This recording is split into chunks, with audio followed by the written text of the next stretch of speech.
Welcome! In front of me is LENOVO ThinkPad X1 Carbon, and in this video I will show you how to set up a fingerprint scanner on your device.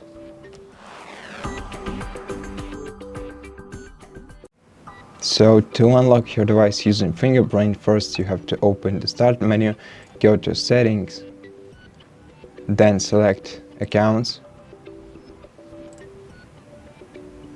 Scroll down and select Sign In Options, and before you can add a fingerprint to your device, you have to set up a PIN for it by clicking right here and selecting Set up a new PIN, and then once you're ready, click right here and select Setup.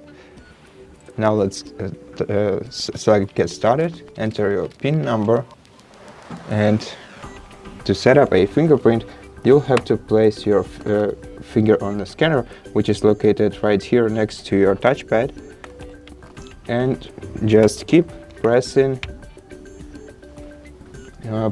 this scanner until the fingerprint is filled on the screen.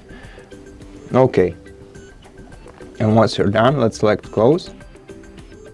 And right now let's try to unlock our device using fingerprint scanner. So let me put it on the lock screen, and then let me place my finger on the fingerprint scanner. As you can see, everything went smoothly. And that's it. Thank you for watching this video. If you liked it, consider subscribing to our channel, leave us a like and a comment below, and I'll see you in the next one.